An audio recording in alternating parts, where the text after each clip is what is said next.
Hello everyone, I'm Matthew Ross. We will be presenting our project on image classification for the CIFAR-10 dataset.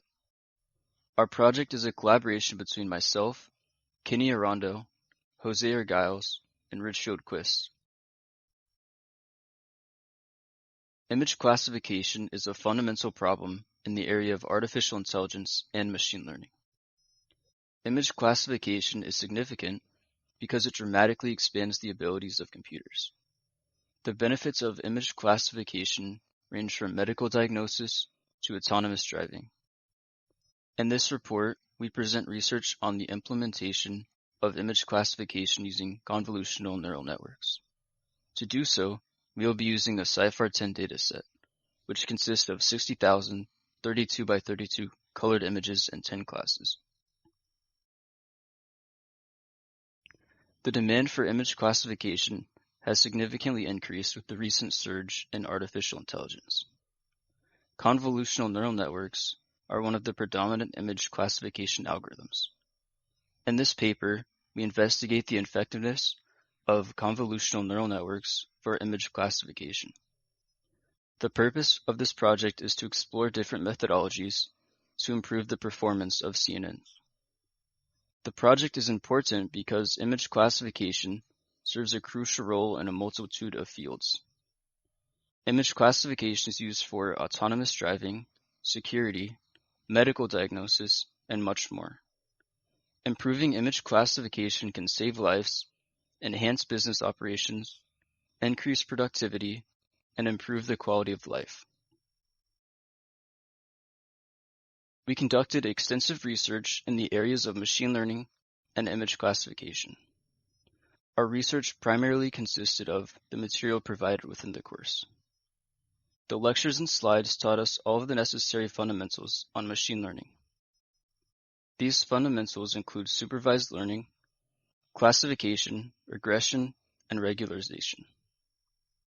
The lectures built a foundation and allowed us to conceptually understand machine learning.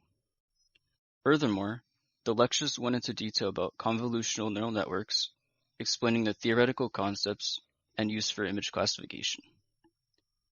Also, Assignment 5 introduced a similar problem to our project. The main difference between the assignment and our project is that we used a different dataset and classified colored images rather than grayscale. Assignment 5 showed a simple version of image classification that allowed us to understand each step in the process. From this assignment, we were able to understand each step of the implementation and use it as a foundation to start our project. Additionally, we conducted external research to learn about how similar research conducted in image classification. One of the articles we researched was how to develop a CNN from scratch for CIFAR-10 photo classification. In this article, the author highlights important information about the initial development of a model and possible methodologies to improve it. Furthermore, the article covers many of the relevant core concepts to image classification. Let's start with an overview of the CIFAR-10 dataset, which is a cornerstone of our project. This dataset includes 60,000 small but complex images, each 32 by 32 pixels, divided into 10 distinct classes. These classes, which are shown below. It's a balanced dataset with 50,000 images for training and 10,000 for testing. These images represent everyday objects like animals, vehicles, categorized into 10 classes. The classes which are shown below: the airplane, automobile, bird, cat, deer, dog, frog, horse, ship, truck. The precise labeling of these classes is key to our project. We have labels ranging from 0 to airplanes to 9 for trucks. Properly understanding and utilizing these labels allows our machine learning models to accurately learn and predict from new unseen images, which is crucial for the success of any image classification task. Now, on to how we build and train our models. The first step in our methodology is pre-processing the data. This involves normalizing the image data to a common scale to ensure our models train effectively without bias towards any particular range of values. We use the Keras Deep Learning API, which is a powerful tool that simplifies many complex details of building deep learning models. Our baseline model is basically constructed using the VGG style architecture, which is known for its effectiveness in image recognition tasks. This model uses two blocks of layers as the foundation, allowing us to establish a solid baseline for performance comparisons. In the VGG model, we set up a sequence of operations starting with the convolutional layers using the 3 by 3 filters. And these are followed by max pooling layers, which reduce the spatial dimensions of the features of the feature maps, and which condenses the information and makes the network more efficient. Padding is also consistently applied to ensure that the spatial dimensions are preserved after each convolutional operation.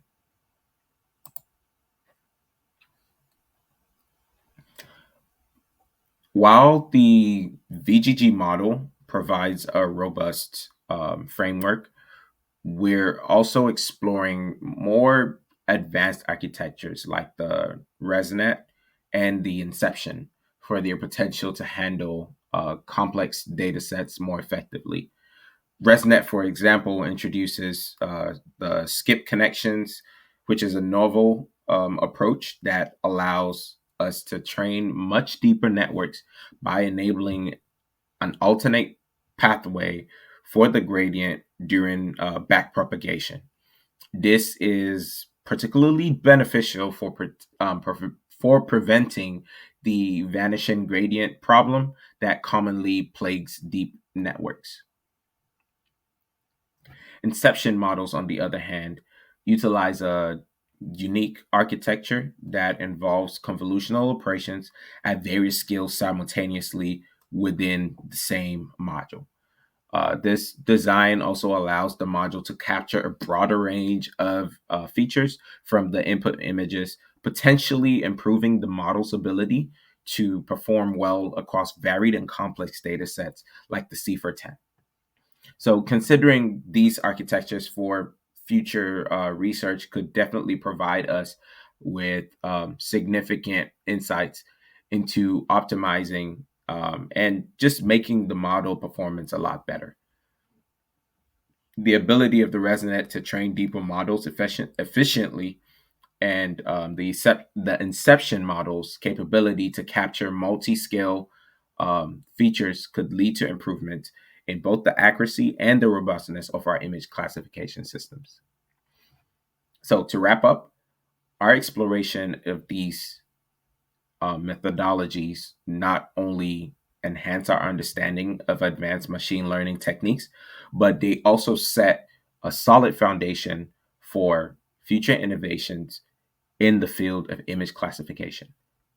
By potentially integrating these more sophisticated architectures into experiments, we aim to push the boundaries of what our models can achieve in terms of accuracy and efficiency.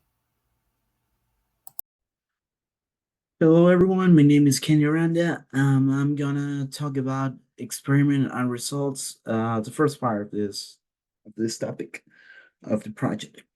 So, having established the baseline model with 4 blocks, with 4 models, with 1 block, 2 block, 3 blocks, and 4 blocks. Now we are set to test the judgments to the model and training algorithm. Our main objective will be to improve the performance. So what we did is use regularization techniques. So first, we used dropout regularization, which is a straightforward technique that will randomly drop nodes out of the network. Forcing regularization as the remaining nodes adjust to compensate from the removed ones. So this technique it's gonna be applied on in the four block model, which is gonna be explained later. So and to implement this technique, we need to add new dropout layers to the model with the extend no removal specified as a parameter. So another technique that we will be using will be the weight regularization technique that involves updating the loss function to penalize the model based on the magnitude of the model's weight. So, and this also will produce an establishing effect since heavy weights can lead to a model that is overly complex and unstable. So, but first, we test the models in order. So we're gonna start with the one block model. So for our first model, which is the one block, we got an accuracy of 0.8739, which from now is the higher accuracy we got. Let's see if the second model will be better or worse. So for the second model, we got an accuracy of well, for the second model, that's a two block BGG star architecture. We got an accuracy of 0.8574. So if we compare it with the first model, it's slightly less than it. And for our third model, which is a three block BGG convolutional neural network model, we got an accuracy of 0.8274. That turns to be less than Model 2 and Model 1. So uh, it so the numbers tend to be less. So next we're gonna see if the accuracy of Model 4 is gonna be better or worse, and we have to apply the techniques mentioned earlier. Alright, for the next experiment, we have added one more block to the VGG convolutional neural network. So in this case, we are achieving an accuracy of 0.83, which is higher than the 3 blocks one, but lower than the 1 and 2 blocks. And we are going to use this as a basis to test out some regularization techniques we are going to try because we thought that this model had overfitting. So we are going to try to implement two different regularization techniques and test if we achieve better accuracies. In this slide, we can observe the results of implementing two different regularization techniques in our model. In the first case, we are implementing in the 4-block VGG convolutional neural network the dropout regularization. It consists basically in randomly omitting nodes from the network, so the remaining nodes adjust to compensate for the removed ones. So that way we can avoid the overfitting in our model. In this case, we can see that it is not working as we wanted to because we are achieving an accuracy lower than the model without implementing the technique, which is 0.76. So, or we are not using an appropriate parameter for the dropped nodes, or this solution is not working for our case. We are dropping at 20% of random nodes to do this regularization.